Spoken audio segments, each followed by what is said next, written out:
Bismillahirrahmanirrahim, assalamu alaikum, warahmatullahi wabarakatuh, que a paz esteja com todos. Boa noite a todas as pessoas que acompanham este programa. E na audiência do canal da Geopolítica, canal da Ressala, Voz Trabalhadora, Mídia Livre, Iaras e Pagus, a CJM Bahia e Sebra Paz. Hoje é quarta-feira, dia 14 de fevereiro, e este programa é uma iniciativa do Instituto de Amizade Brasil-Irã e a Ressala, a mensagem.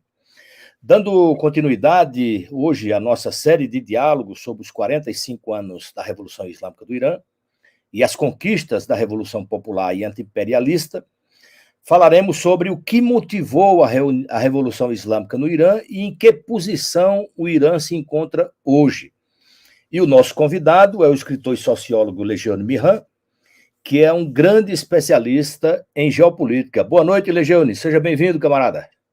Meu caro Marcos Tenório Said, obrigado pelo convite. Estou muito satisfeito aí, parabenizar você e a turma aí da Ressala por essa iniciativa, né, de relembrar este marco da Revolução Iraniana.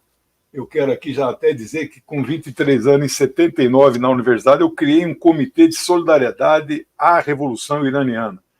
Aquele ano de 79, nós reconstruímos a UNE, apoiamos a Revolução do Irã, apoiamos a Revolução da Nicarágua, teve anistia no Brasil, recepcionamos João Amazonas. Foi um ano muito importante na nossa vida. 79 foi um ano com muitos acontecimentos, né, lá e cá. Lejeune, eu gostaria que, inicialmente, você falasse um pouco para a nossa audiência sobre a história ancestral persa, né? E o que motivou os acontecimentos históricos que desencadearam na Revolução. Qual era o contexto histórico e geopolítico daquela época, né? E os acontecimentos que foram se sucedendo e acabaram conduzindo à vitória da Revolução em fevereiro de 79. Ah, tá bom. Eu preparei aqui um roteiro. Eu estudo a Revolução Iraniana exatamente há 45 anos. Tenho assim uma admiração. Um dos meus sonhos é escrever um livro sobre o Irã. Eu tenho 23 livros publicados e muita mentira se fala sobre o Irã, muita calúnia, não é? Muita desinformação, e aí, então, essa série de entrevistas que você conduz nos permite abrir um espaço. Eu aqui fiz uma pequena pesquisa, falar um pouco da história ancestral do Irã. O Irã disputa com a Índia e com a China, não sei dizer exatamente, mas o Irã corre o saudável risco de ser a civilização mais antiga de vida continuada que nós conhecemos. A estimativa aqui é 4.000 antes da Era Comum ou 6.000 anos atrás, quando, então, as primeiras tribos chamadas arianas no Planalto iraniano, eles se fixaram e aí começou, então, já o que nós podemos chamar de uma civilização ancestral. É preciso também registrar que lá nesta antiguidade, mais ou menos 2.000 antes da Era Comum, algumas pessoas usam o termo antes de Cristo, eu prefiro Era Comum, né? Mais ou menos 2.000, 1.700, surge a primeira religião monoteísta que a humanidade já conheceu, que foi o zoroastrismo. Quando o profeta Zaratustra, ou Zoroastro, na sua pronúncia grega, ele começa a sua pregação, né, depois de 10 anos pregando, aí é que começam a despertar, e aí um dos reis ali da região acaba abraçando aquela religião, e ali surge o monoteísmo, que vai influenciar o judaísmo, o cristianismo e o islamismo, né? O zoroastrismo hoje é muito pequenininho, deve ter aí no máximo 200.000 seguidores, claro, uma boa parte ainda lá na República Islâmica do Irã, que, aliás, diga-se de passagem, tem ampla liberdade de religião. Eu vou falar isso mais no final, porque o pessoal acha que lá só tem a religião muçulmana, né? Bom, isso eu não quero me deter muito nesta antiguidade, né? A gente poderia falar do Império Persa, Sírio e outros, mas eu queria entrar um pouco na história mais recente do Irã. E qual é o marco que eu vou... Um dos meus livros sobre o Oriente Médio tem um capítulo inteiro sobre o Irã, né? O marco que eu quero aqui colocar, a linha de corte, é mais ou menos 1940, 1941, quando o Shah Reza Pahlavi ele é entronizado, mas ainda não necessariamente coroado, ele se autocoroou em 67. Aí ele mesmo se dá o título de Shah, que Shah significa tipo rei dos reis, imperador, né? Então, esse Reza Pahlavi é um cidadão que viveu entre 1919 e 1980. Então, ele relativamente morreu aí com 60 anos, morreu de câncer, fugiu do Irã quando a Revolução, pouquinho antes, 1 ou 2 semanas antes, ele foge e ele acaba morrendo no Cairo. Não é? Anwar el-Sadat dá asilo para ele, mas ele é um homem não só de extrema direita, como é um homem dos Estados Unidos, é um homem do imperialismo, é um homem da Inglaterra. Né? Ele é o homem que garante a exploração do petróleo por essas potências estrangeiras e o Irã fica com a menor parte. Né? Bom, então,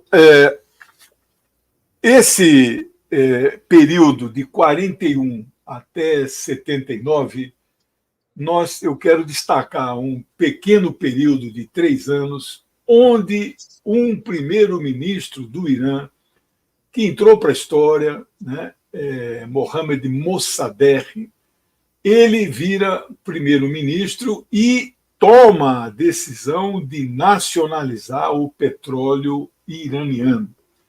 O petróleo era uma riqueza explorada pela AIOC, Anglo-Iranian Oil Company. É uma empresa que existiu desde 1909, já o pai dele já permitia a exploração, o roubo do petróleo iraniano, e essa empresa ela se extingue em 1954 porque ele nacionaliza, então ela perde praticamente a sua finalidade e ela muda de nome. E ela vira o quê, exatamente? BP, a British Petroleum, que é uma das chamadas 7 irmãs, que não são mais 7, são 6 irmãs. Né? Então, eles é que controlavam a exploração do petróleo. Não era uma república islâmica, mas era na verdade, era uma monarquia parlamentarista, né? Porque tinha o Shah, que era o chefe de Estado, e o primeiro-ministro, chefe de governo. Ele governa há pouco tempo, ele foi o 60º primeiro-ministro do Irã. Ele fica entre 28 de abril de 1951 e vai até 19 de agosto de 53. Então, aí dá 2 anos e 5 meses, mais ou menos. Né? Quando, no dia 21 de julho, ele toma a decisão de 52 de nacionalizar o petróleo, aí a CIA, não, isso foi 53, a CIA promove uma série de manifestações e ela convence o Shah, que já era o Reza Pahlavi, convence a depô-lo, a destituí-lo. Né? E o Shah atende o pedido da CIA. Olha, manifestações acontecem no Irã. Ele era muito querido e muito popular. Isso dura 5 dias. As manifestações foram tão grandes que o próprio Shah tem que se exilar. Ele fica um período, 5, 6 dias, fora do país. Aí, a fatalidade dos golpes militares, né? Um general, né, o Fazlollah Zahedi, desfere um golpe de Estado que definitivamente afasta o Mossadegh do poder e ele mesmo se proclama primeiro-ministro. Aí a paz, então, volta aí para o Irã e o petróleo volta a ser totalmente explorado. Bem, essa introdução, esse chá, já falei que ele morreu, mas o Mossadegh foi preso. Cumpriu 3 anos de prisão mesmo, regime fechado. Depois transformaram a prisão em regime domiciliar e ele passou seus últimos dias de vida na sua casa, morreu de câncer em 1967. Eu não sei hoje, dentro do Irã, como é que a figura do Mossadegh, dentro do Estado Islâmico, como é que ele é, se é referenciado ou se não, mas eu aqui, a imagem que eu tenho aqui fora, você que já foi para o Irã várias vezes também, a imagem que eu tenho uma boa imagem do Mossadegh, que é um nacionalista, nunca foi comunista, né? Um patriota verdadeiro, mas não precisa ser comunista para ser odiado pela CIA, pelos Estados Unidos, né? Bom, não sei se eu estou falando rápido demais, e você pode me interromper assim que você tiver Fica qualquer... Você vai desenvolvendo qualquer coisa, eu faço um break. Agora vem o período em que eu mais conheço, mais estudei e vivi esse período, né? Surge uma figura, né, fenomenal, muito depreciada no Ocidente, evidentemente que o Ocidente não gosta dele, né, que é o Ayatollah Khomeini, né? O Ayatollah, a palavra Ayatollah significa especialista, ele é um expert, né, no Islã, no direito islâmico, na Sharia, né? Então, o Khomeini, ele lidera uma oposição ao regime do Shah muito grande. Ele chega a ser preso, né, algumas vezes, perseguido. Então, ele é um perseguido político, né? Em algum momento, as condições políticas internas no país ficam insustentáveis, como já aconteceu com outros líderes que têm que deixar a sua pátria, caso contrário, ele seria assassinado pela SAVAK. SAVAK, temida, era a polícia secreta do Shah, e o Khomeini estava jurado de morte. Então, em 1964, ele tem que se exilar para poder manter a sua integridade de vida, né? Ele vai primeiro para a Turquia, permanece um período na Turquia, depois ele muda para o Iraque, uma região chamada Najaf, né, que é aquela parte do Iraque mais ao sul, que é a parte xiita, né? O Iraque é dividido basicamente em 3 pedaços, né? A parte xiita, mais central sunita, e ao norte é mais o Kurdistão. Então ele fica ali. Só que aí, em 78, o Saddam Hussein, já assumindo o poder, ele pede para o Khomeini, então, sair do país, e aí, finalmente, em 78, ele vai para Paris.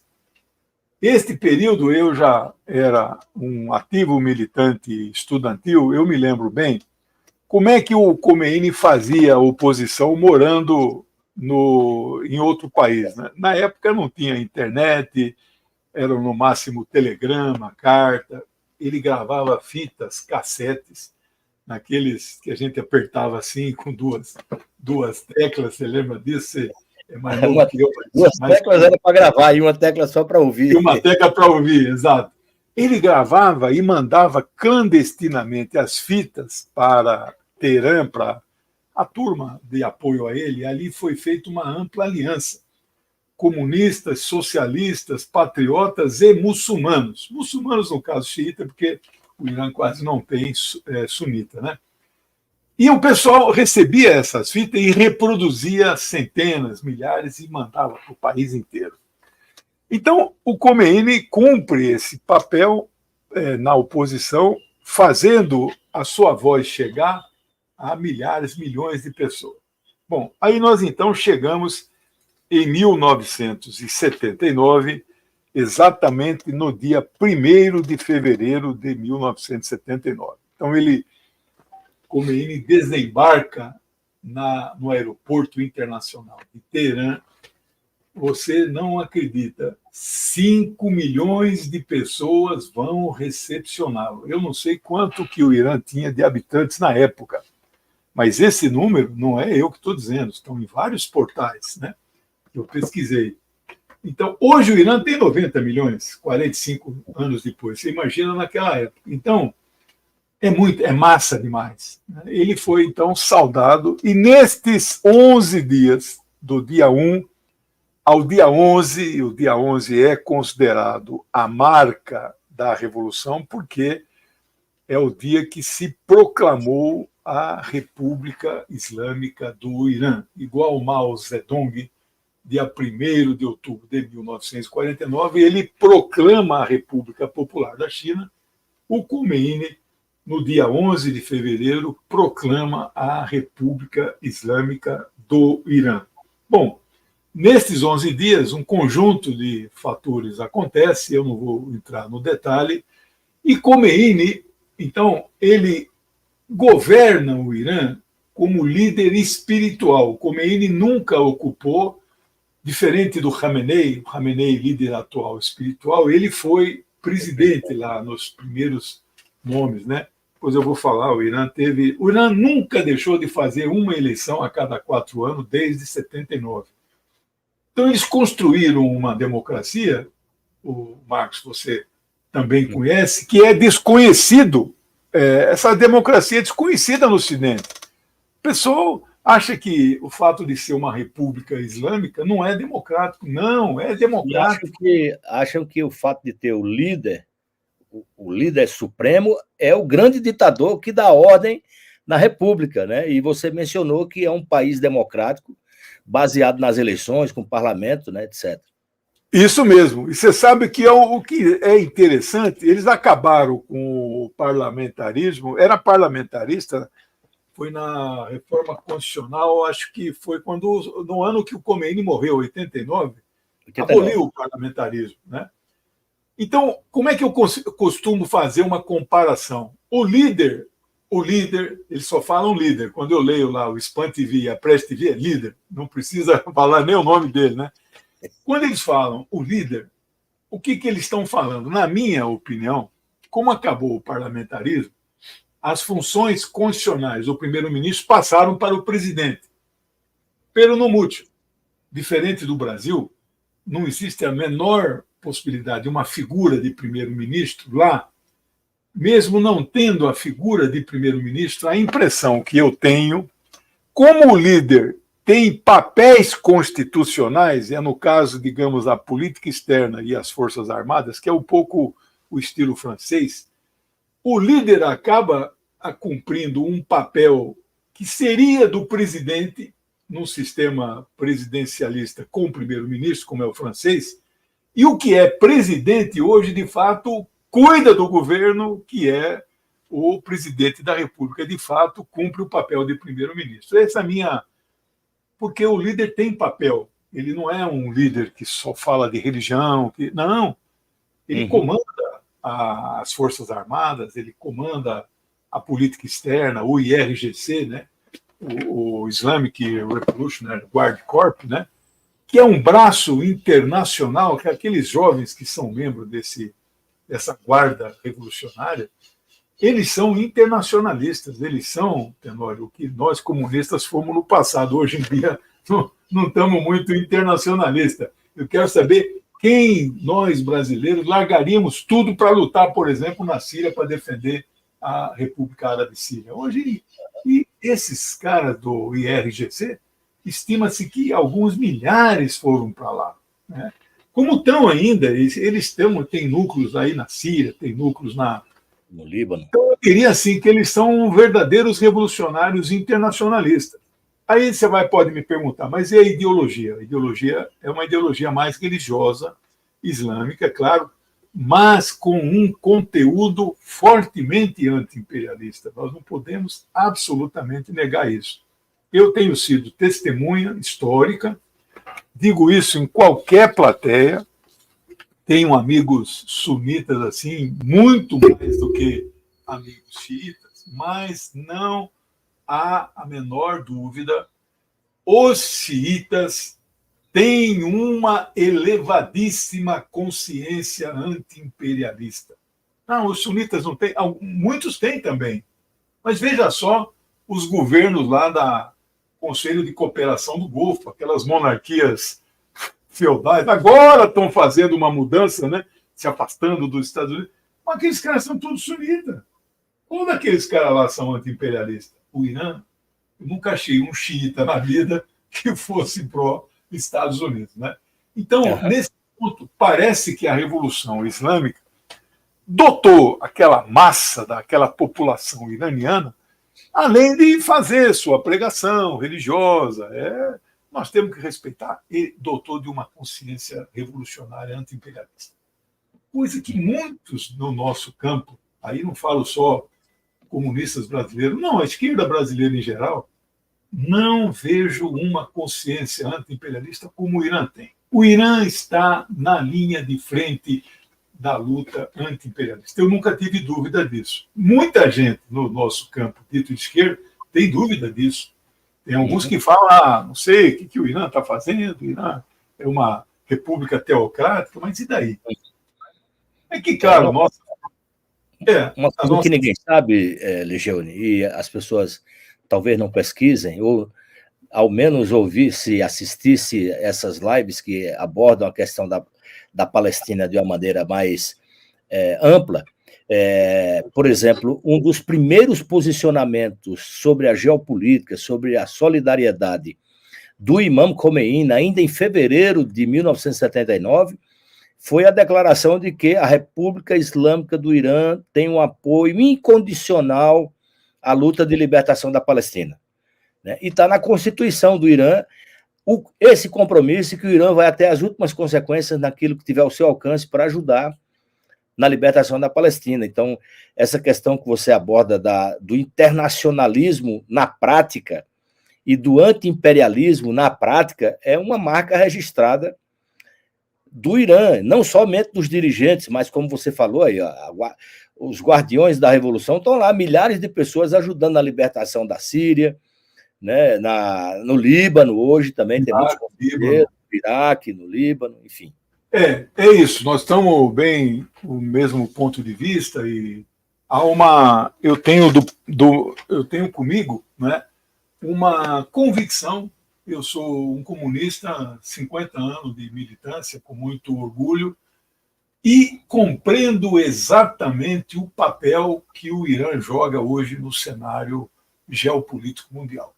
Quando você fala da Palestina, está na Constituição, etc., não há país no mundo, e mesmo entre os outros 20, 22 países árabes, ninguém mais apoia a causa palestina como o Irã. E veja como são as coisas. E também a grande prova que a questão não é religiosa, mas é política. O Irã é o maior apoiador da resistência palestina, especialmente no Hamas. O Hamas é sunita. O Hamas é da fraternidade, é da irmandade muçulmana. E a Jihad Islâmica também é uma organização sunita, né? E isso, também eles apoiam. Então, veja como é colocado acima da questão religiosa, a questão mais importante é a política. É a luta anti-imperialista.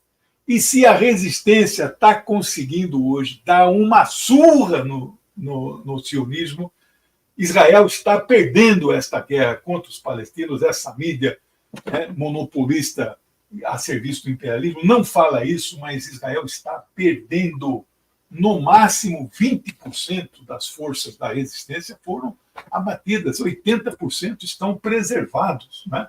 Então, quem é que dá todo esse apoio? Não há nenhum país árabe igual ao Irã. E vou dizer mais. Há uma articulação no Oriente Médio chamado eixo da resistência, e pela primeira, isso aí existe há muito tempo, né? O pan-arabismo, o nacionalismo, etc. Mas hoje, o país que lidera o eixo da resistência não é um país árabe, é um país persa, que é o Irã. Né? Não tem problema isso. Né? O Líbano compreende isso, né? A Síria compreende isso perfeitamente. Então, é uma aliança Líbano, Síria, Iraque, Irã e o Hezbollah. Hoje, e isso nunca aconteceu na história, se você sair de automóvel de Teherã, de automóvel, não estou falando de outro meio de transporte, você sai de Teherã, passa em Bagdá, passa em Damasco e chega em Beirute e não há nenhum obstáculo. Ou seja, 4 países irmandados na mesma linha política. Isso nunca aconteceu. Falando em linguagem aí de astrologia, né? O entroncamento dos planetas e tal. Pela primeira vez, 4 países alinhados e todos na linha anti-imperialista. Então você vê, o Líbano é, digamos assim, o elo mais frágil, e ali tem sempre uma disputa, o primeiro-ministro tem que ser um sunita, né, por aqueles acordos de 1990, de Taif. Então, mas mesmo sendo um sunita, eles estão conseguindo colocar uma pessoa que é do campo, do eixo da resistência. Né? Uhum. E o Hezbollah também tem ligações muito umbilicais com o Irã.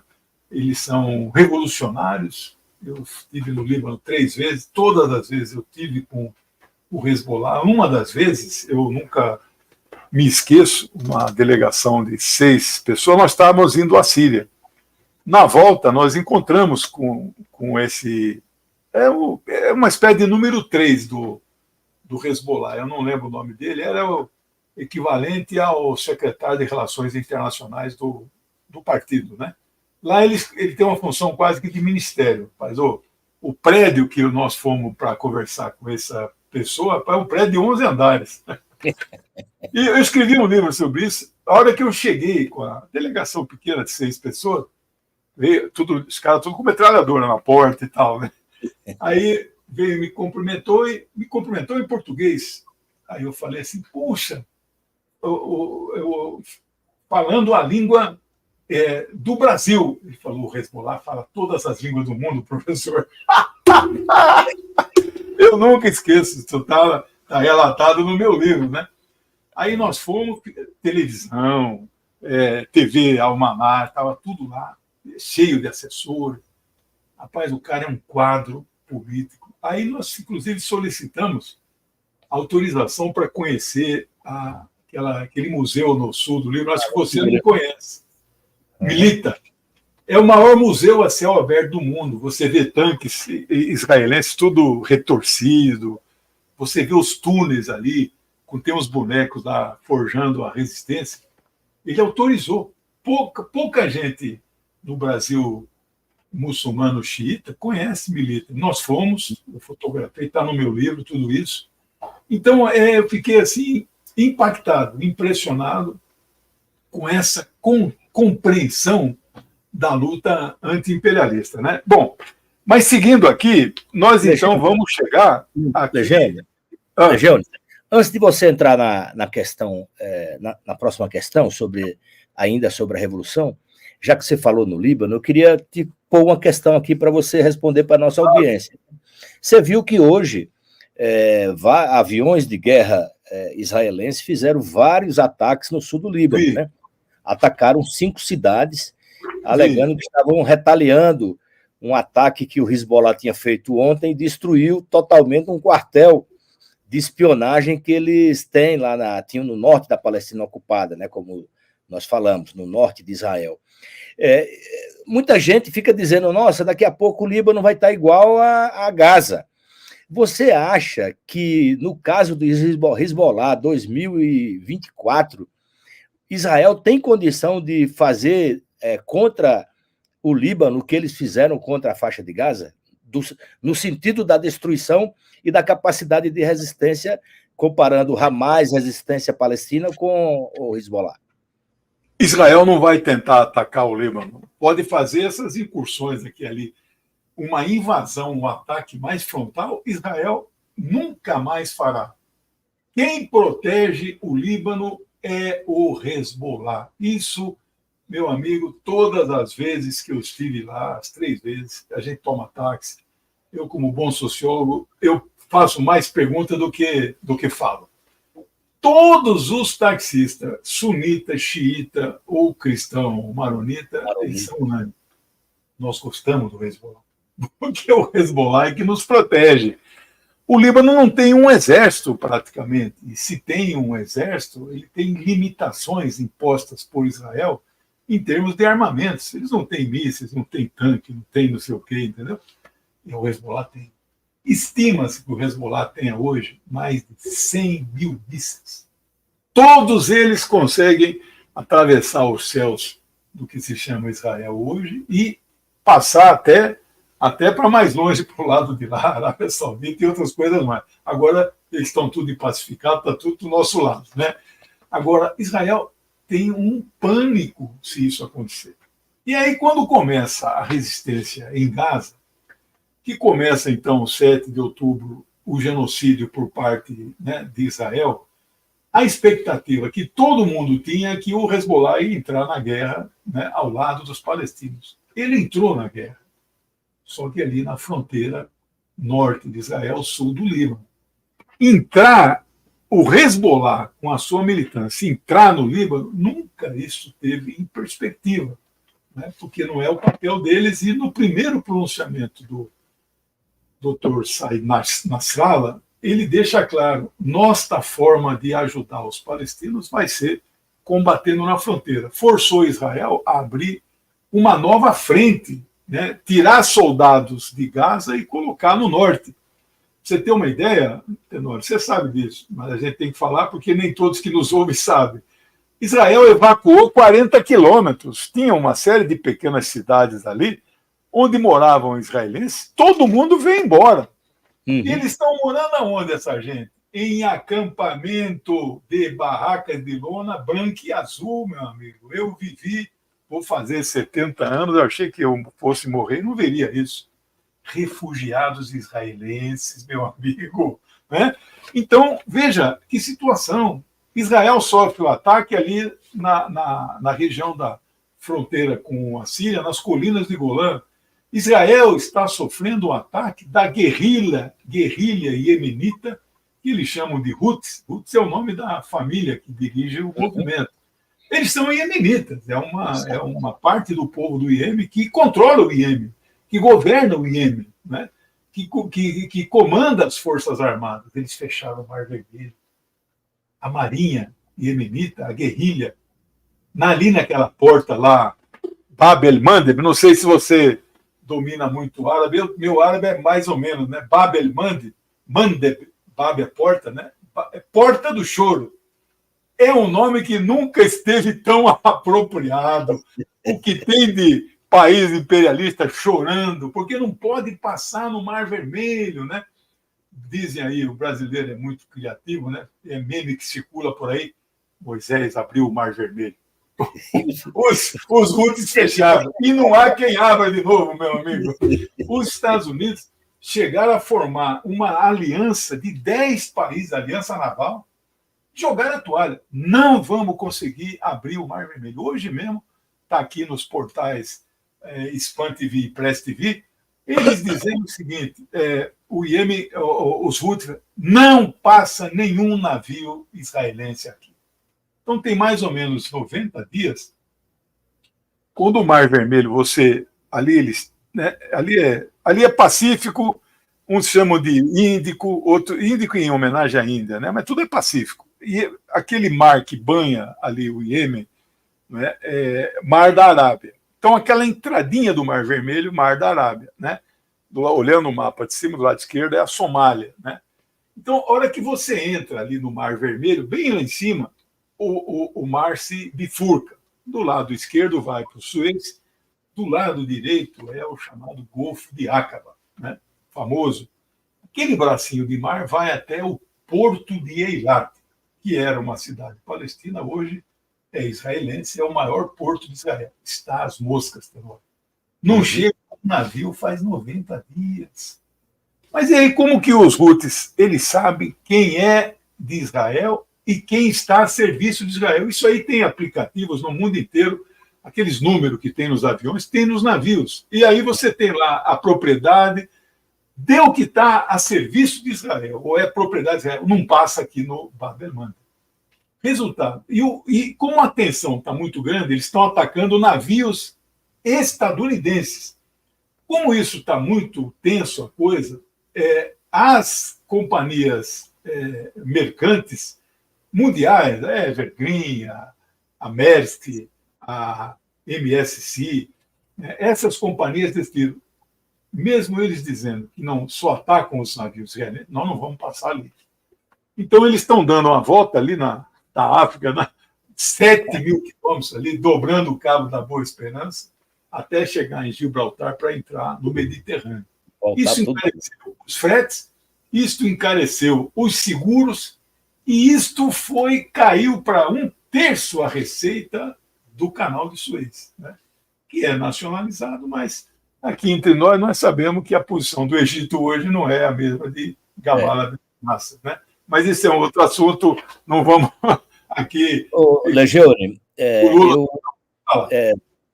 eu penso que nessa nossa transmissão de hoje, nosso diálogo, você tem uma grande contribuição a oferecer à nossa audiência, no momento que a Revolução completa 45 anos, era você nos falar quais são os feitos que o Irã apresenta, muitos desses feitos surpreendentes para nós aqui no Ocidente, em todos os campos, na ciência, tecnologia, defesa sobretudo, né, medicina, educação, enfim, no desenvolvimento humano. Eu queria que você falasse suas impressões sobre esse desenvolvimento e que você falasse também uma questão até que você já abordou, que é a questão da liberdade religiosa que existe no Irã, e uma coisa que eu acho, um tema que eu acho que ainda é desconhecido, é mal interpretado, e eu acho também utilizado de maneira capciosa para se opor ao Irã, é a questão da mulher no Irã.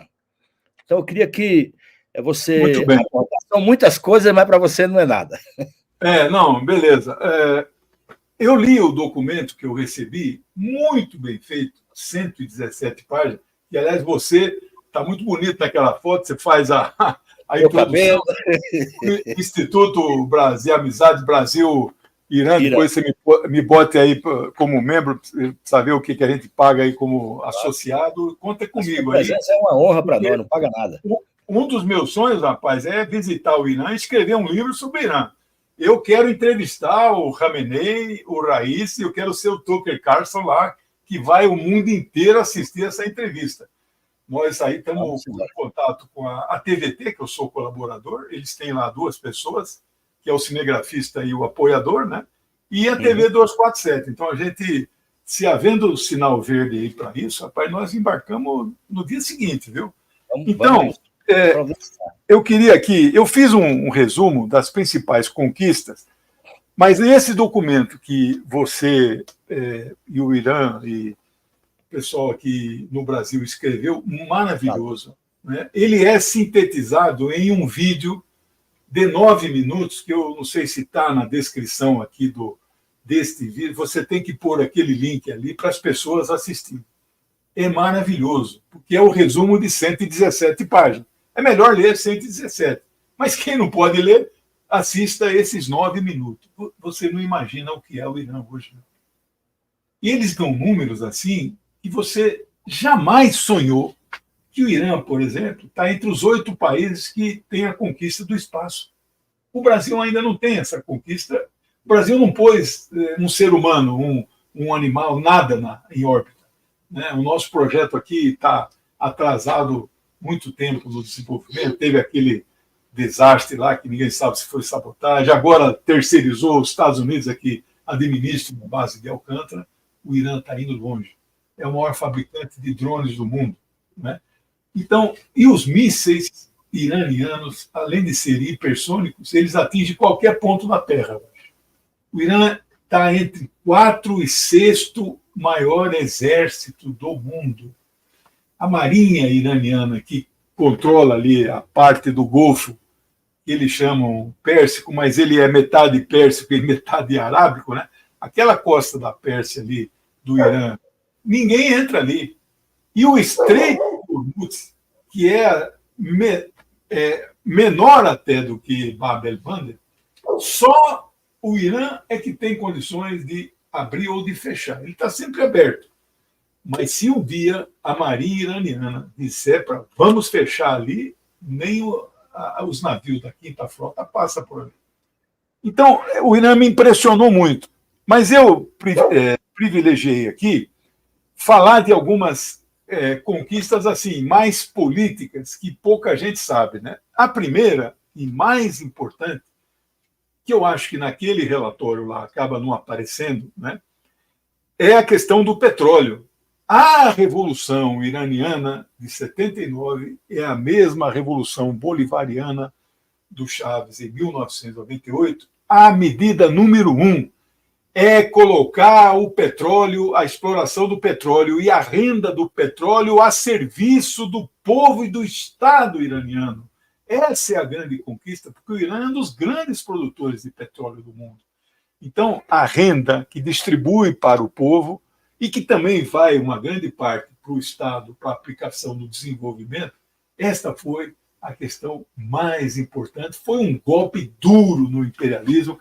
Eles não se recuperaram até hoje. Não por acaso, até hoje eles tramam a derrubada da República Islâmica do Irã. Eles temem o Irã, né? Que nem dizem que o diabo teme a cruz, né? Bom, a segunda conquista mais importante, e ainda eu coloco como uma questão política, é colocar o país no centro, na vanguarda da luta anti-imperialista. Então, hoje mesmo, esse aqui é o 6º programa que eu faço hoje, eu falei em vários programas, o Putin é claramente anti-imperialista. Ninguém tem dúvida disso. O Irã, o Raisi, o Khamenei são claramente anti-imperialistas. Aí você faz o Xi Jinping, é também anti-imperialista, mas com estilo chinês. Aí eu falava assim, dá para colocar o Lula neste patamar? Lula, um grande líder anti-imperialista, não dá. E nós que apoiamos, né, o governo Lula incondicionalmente, é um grande governo, mas não é a mesma coisa, né? Ele pode ser até que internamente a consciência, mas não tem que se comparar com ele. Não tem um dia que você não vê o Khamenei e o Raisi dando uma declaração dura contra os Estados Unidos. O Putin passou 2 horas e 5 minutos batendo duro no imperialismo, né? E aí, um parênteses, cá entre nós, tem gente do nosso campo que chama o Putin de fascista e a Rússia de imperialista. Você acredita numa coisa dessa, meu amigo? Eu não sei que manuais essa gente estudou, mas isso é outra coisa. Bom, o Irã é a linha de frente de vanguarda, e falamos da solidariedade aos palestinos e da luta antisionista. Não é a mesma coisa. Então eu posso ser solidário aos palestinos, mas não ser antisionista. Está cheio de gente. Eu conheço até alguns judeus que, eu não me digo antisionista. Eu me digo assim, eu não sou sionista. Mas ele não se diz antisionista. Então a pressão é tão grande. Não sei se você conhece alguma pesquisa, nunca soube de pesquisa nenhuma. Qual é o percentual das pessoas que se dizem judias que são sionistas? Eu não sei mas eu arrisco que é acima de 95%. Quase não tem judeu antisionista. O Breno, o Braia, aqui ali, quer dizer, é pouco, né? O Irã é antisionista. Bom, aí a questão religiosa. Eu trouxe essa questão porque aí tem muita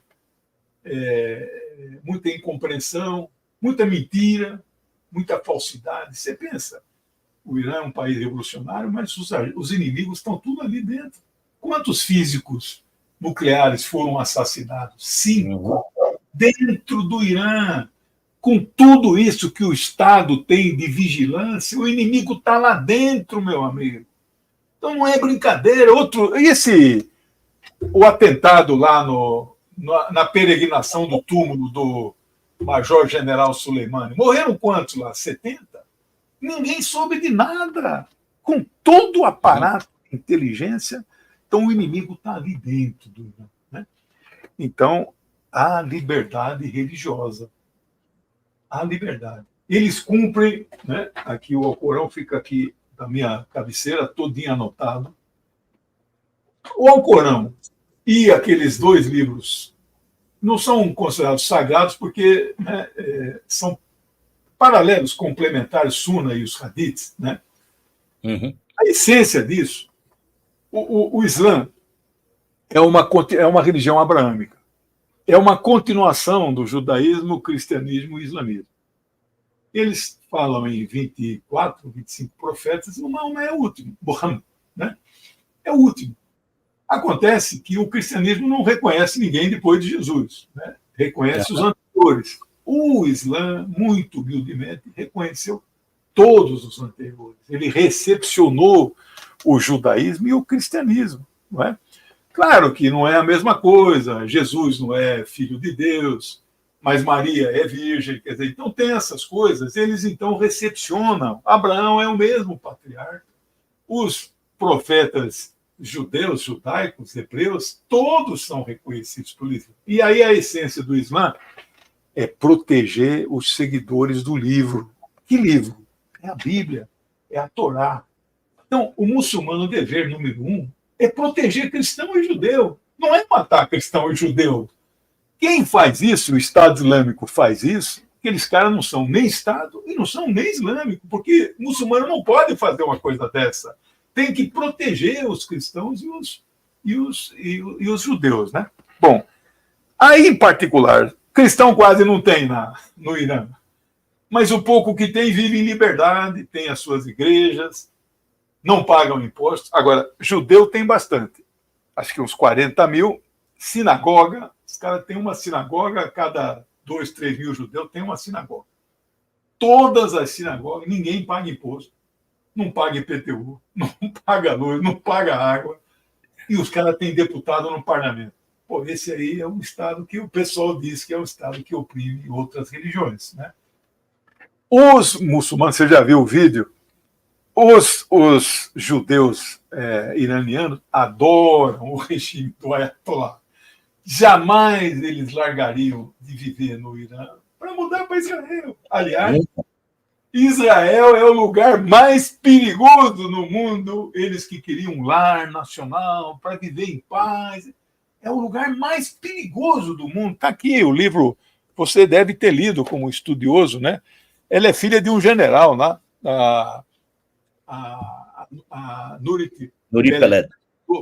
Ela estudou o livro didático, meu amigo, dos 12 anos até o fim do ensino médio.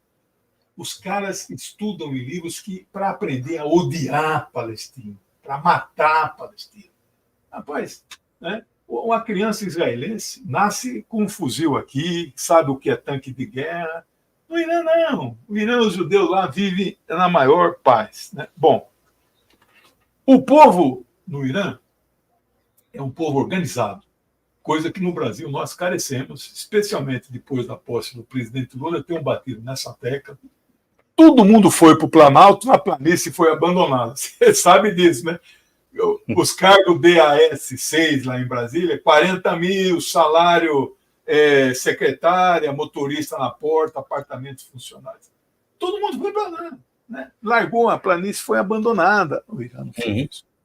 O Irã é um povo organizado, sindical, as entidades de mulheres, as organizações partidárias. É livre a organização partidária no Irã para aqueles partidos que defendem a Constituição e que defendem, né, o regime islâmico. Evidente, se você defende, por exemplo, o nazismo, é contra o Islã, contra o cristianismo, não pode funcionar, um partido nazista lá, né?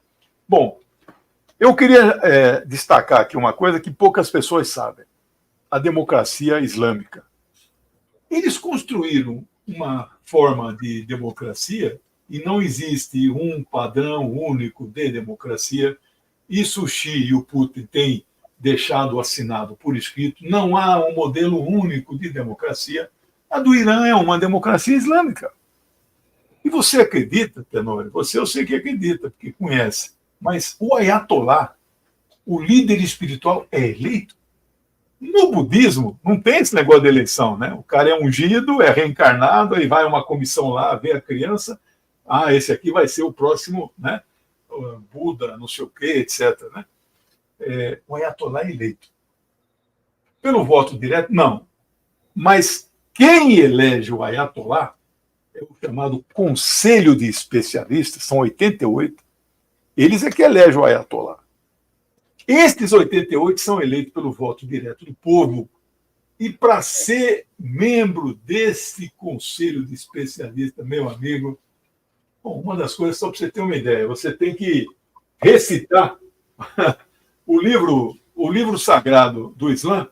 O meu é assim, tudo anotado. Você tem que recitar inteiro, decorar o livro inteiro. Bom, isso é um aspecto, tem outros aspectos. É mais difícil ser eleito para este conselho do que para o parlamento.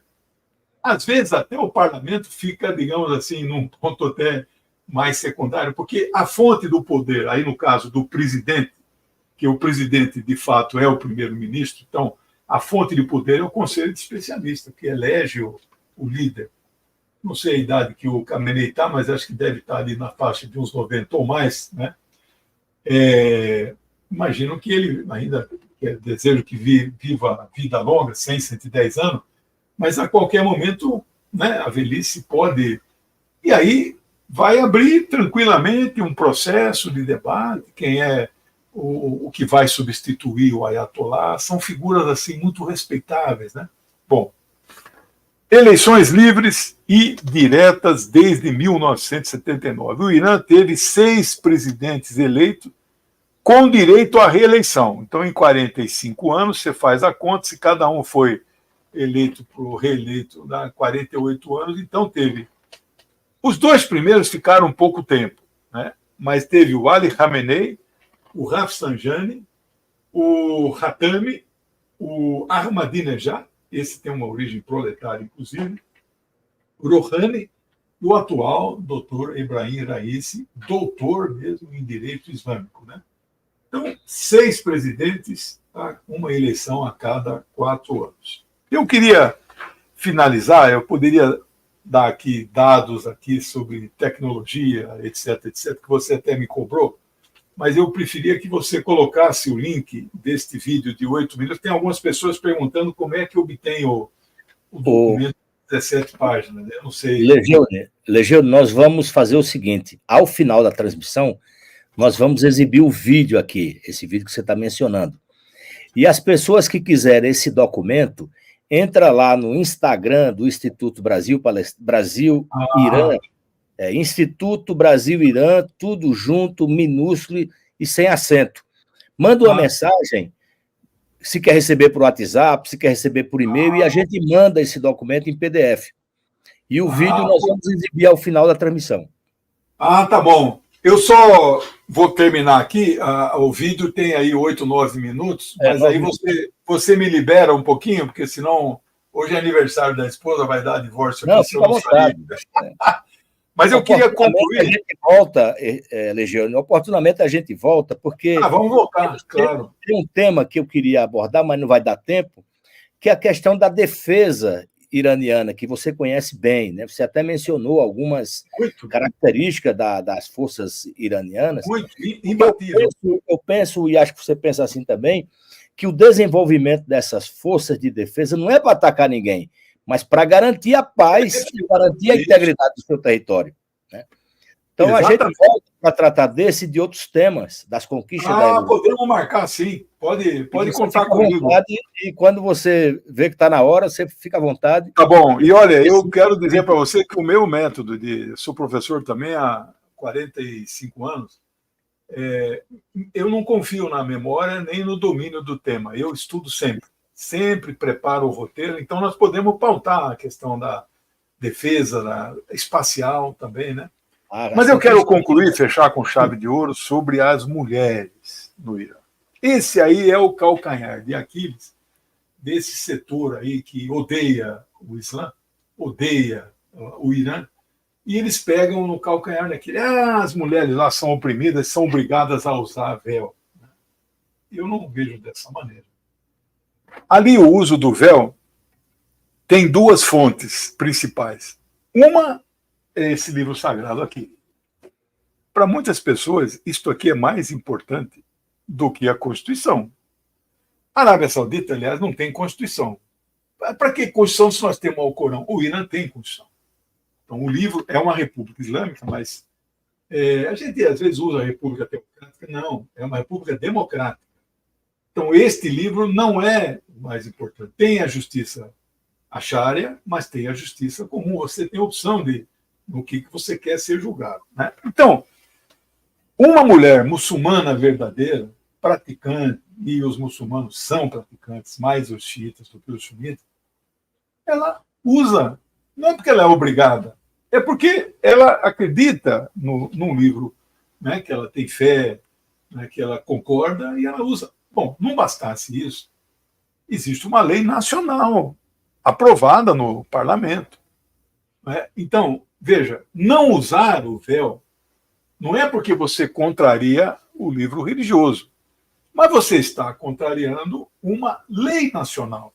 O dia que esta lei nacional for revogada e a mulher, mesmo sendo muçulmana, não se sentir obrigada por este outro livro, aí nós vamos ver no Irã mulheres andando sem véu. Antes disso, e eu não vejo nenhum problema, uma decisão da mulher. Bom, ampla liberdade de trabalho e de atividades gerais. Não há nenhuma restrição para que as mulheres desenvolvam as suas atividades. 60% de todas as mulheres acima de 20, 22 anos possuem nível superior. O Brasil não chega à metade disso, né? Imagina que nós vamos ter 60% das nossas mulheres com curso superior, né? 66 mulheres são médicas. Numa população, né, você tem que fazer um percentual, é muita mulher médica, né? As mulheres são 1/4 de todos os funcionários burocráticos e administrativos do setor privado. E no setor público, as mulheres chegam a 45% do efetivo. Elas têm uma grande bancada, maior do que a nossa no Brasil, eu não tenho o número de cabeça, no parlamento, e elas estão maior número de doutoras nas comissões de pesquisa na universidade do que os homens. Então, esse é o destaque que eu queria apresentar aqui para vocês, mas tinha muita coisa para falar. Eu deixo você aí, agradeço muito. Se você, então, passar o vídeo, você vai estar prestando um grande serviço para esse imenso contingente de pessoas que está nos assistindo. Muito obrigado, camarada Tenório. Imagina, sucesso aí do seu trabalho. Recebê-lo aqui, a satisfação para nós, Obrigado, para a Rescala, para todos os nossos parceiros. E vamos voltar a continuar com esse assunto. Vamos pautar defesa e espaço, tá bom? Excelente, excelente. Um abraço aí. Tudo de bom para você. Obrigado, camarada. Obrigado. Tchau. Vou sair. Tchau. Fica à vontade. Nós vamos, então, companheiros e companheiras, exibir o vídeo que o Legiano falou sobre as conquistas dos 45 anos da Revolução e sobre o documento que traz esses números, essas informações sobre o desenvolvimento do Irã nos últimos 45 anos, nos diversos campos. Quem tiver interesse, manda uma mensagem pelo Instagram, aproveita para seguir o Instagram do Instituto Brasil-Irã, tudo junto, sem o acento no Irã.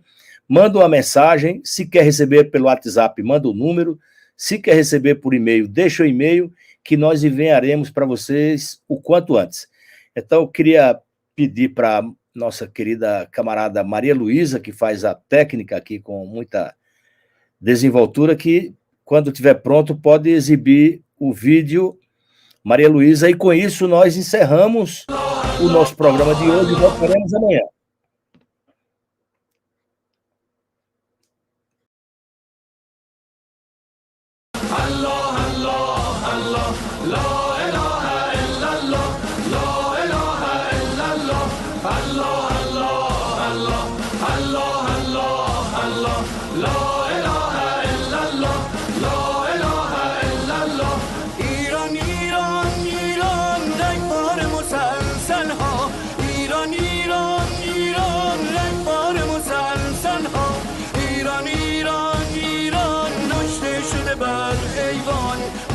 شده بر ایوان ایران ایران ایران رگبار مسلسل ها کشته شده بر ایوان ایران ایران ایران خون و مرگ و عصیان خون و مرگ و عصیان ایران ایران ایران ایران ایران ایران خون و مرگ و عصیان خون و مرگ و عصیان فردا که بهار آید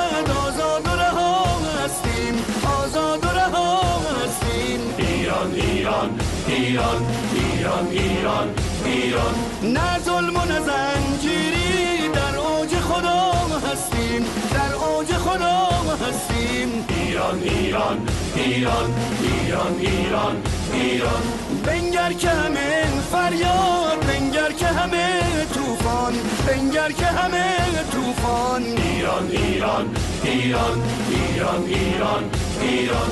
بنگر که همه فریاد، بنگر که همه طوفان، بنگر که همه فریاد، بنگر که همه طوفان.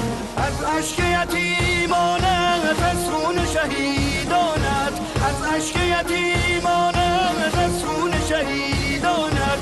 فردا که بهار آید، صد لاله به بار آید، صد لاله به بار آید.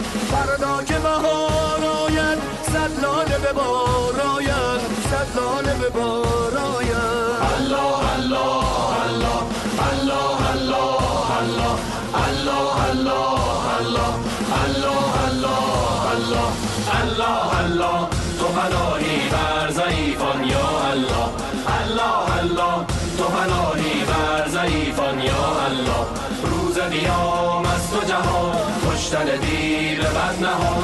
رسالت محمد از هر دو جهان، هر دو مهان. الله الله. تو پناهی بر ضعیفان یا الله، الله الله. تو پناهی بر ضعیفان یا الله.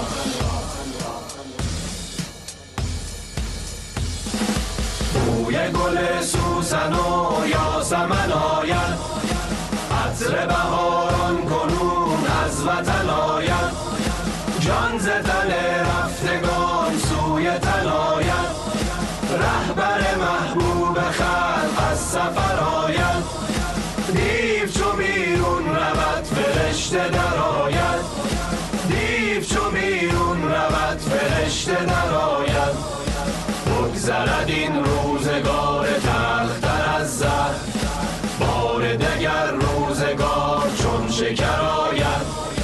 بگذرد این روزگار تلختر از زهر، بار دگر روزگار چون شکر آید.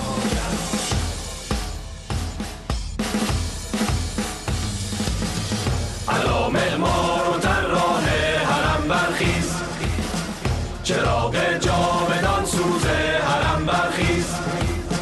تو ای روح شجاعت نفس آزادی، عزادار شهیدان حرم برخیز. بزن دستی به شمشیر علم نشرد، طلسم بندگی بشکن به پا برخیز. بزن دستی به شمشیر علم نشرد، طلسم بندگی بشکن به پا برخیز. تو پیک خلوت روحانیان و سینه سوزانی، مسلمان مسلح با سلاح شوق و ایمانی. تو شمشیر خدا بر قلب کفار گرانجانی. غریب لا تخف سرده، غریب لا تخف سرده، به گلبانگ مسلمانی، به گلبانگ مسلمانی. هوا دلپذیر شد، گل از خاک بردمید، پرستو به بازگشت زد نغمه امید. به جوش آمد از خون درون رگ گیاه، بهار خجستگان خرامان رسد ز راه. بهار خجستگان خرامان رسد ز راه.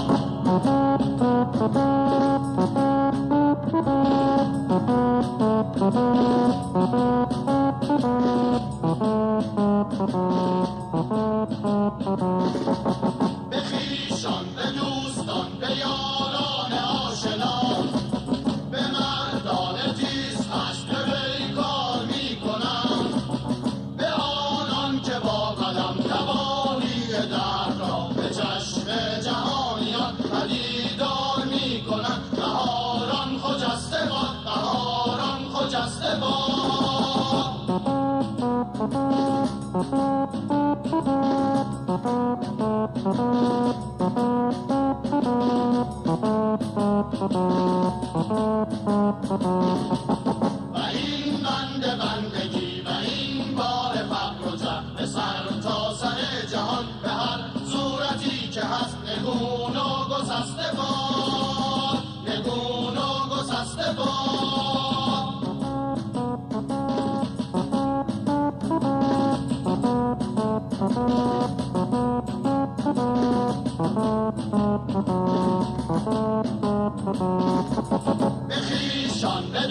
جان به یاران آشنا، به مردان تیز خشم که پیکار می کنند، به آنان که با قلم تباری درد را به چشم جهانیان پدیدار می کنند. بهاران خجسته باد، بهاران خجسته باد.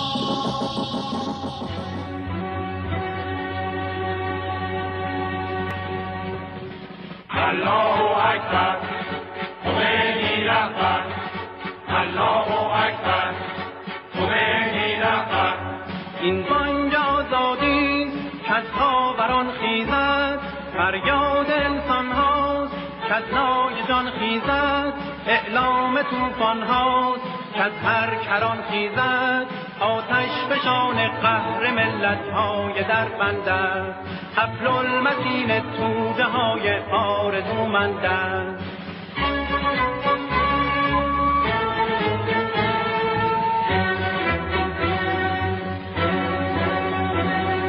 الله اکبر، خمینی رهبر. الله اکبر، خمینی رهبر. دشمن بداند ما موج خروشانیم، زایده بحریم فرزند طوفانیم، در سنگر اسلام بگذشته از جانیم، بازو به بازو صف به صف ما آهنین چنگیم، سنگر به سنگر جان به کف آماده جنگیم. تخت شهنشاهان شد سرنگون از ما، تخت تبهکاران شد واژگون از ما، دامان آزادی شد لالگون از ما، ما حافظ آزادی و اسلام و قرآنیم، ما در پی آسایش و معراج انسانیم.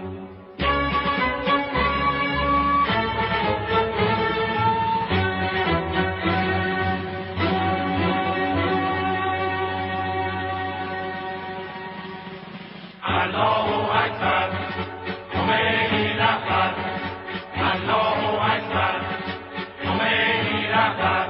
ما در ره اسلام پیمان خون بستیم، زنجیر استعمار مردان بگسستیم، از دام اهریمن با یاد حق رستیم، ما نغمه الله اکبر بر زبان داریم، ما چون خمینی رهبری روشن روان داریم. الله اکبر، خمینی رهبر.